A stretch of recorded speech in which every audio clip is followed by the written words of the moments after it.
Castration and dehorning in meat animals. Against. We're group number 8. My name is Jessica Estrella. I'm William Hickman. I am Monica Heredia. I'm Perla Vidania. And I am Jalen Isbell.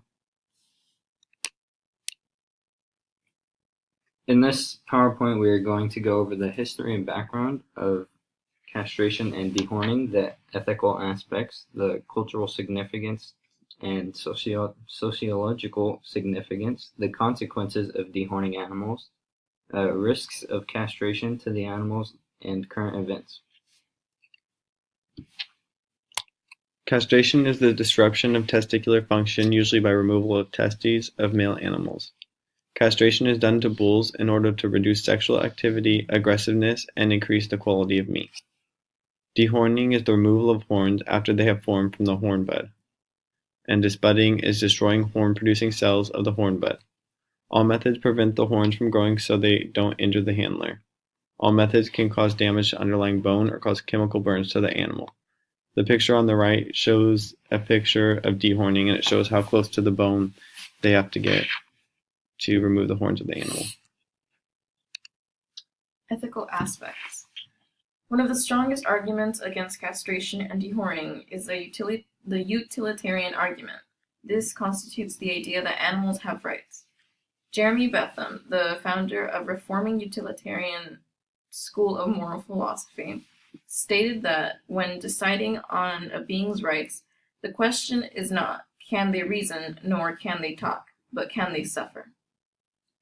Modern agriculture often violates animal interests, such as to be free from fear and pain and to live healthy lives without needing medical intervention.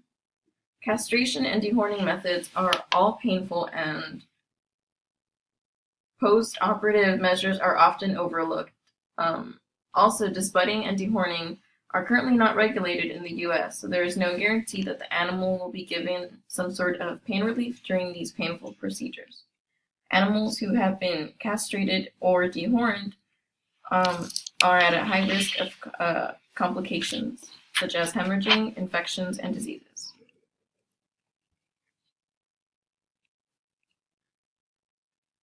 Cultural significance. To Indians, millions of Hindus, the cow is a holy animal that cannot be harmed. Hinduism sees cows as sacred. Farmers refuse to kill it for food or sell them to slaughterhouses. They do not believe in using animals for their own personal gain. In our culture, bovine animals are raised just to be killed for human consumption. The sociological significance of castration and dehorning includes these reasons. It's a management decision. Cows usually get their horns removed for financial or space-related reasons. Without horns, animals need less space, therefore stables will cost less. However, dehorning also takes more time and money. Castration and dehorning are usually done to improve meat quality for humans to eat.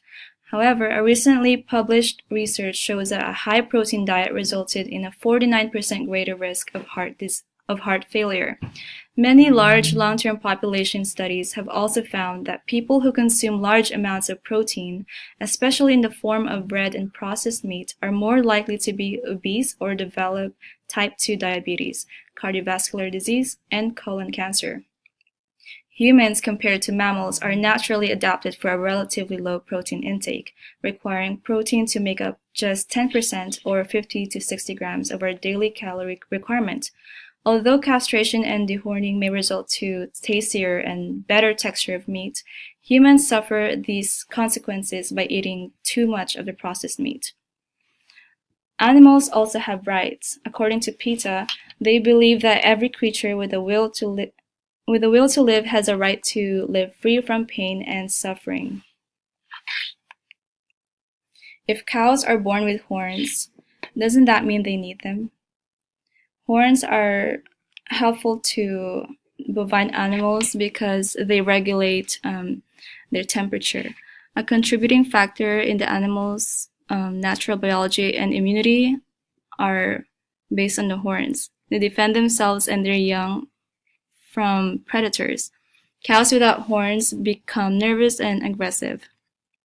Experience shows that there are no problems with horn-bearing cows, provided they have enough space in their stables. So ultimately, dehorning is based on economics rather than ethical or natural.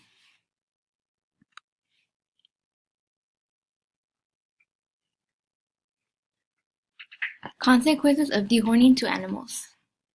Psychological indicators. Physiologic indicators. Plasma cortisol concentrations increase rapidly. The animal is stressed. Norepinephrine rise in response to injury. Increased heart rate and respiratory rate. Behavioral indicators. Avoidance behaviors, tail wagging, head movement, tripping, and rearing.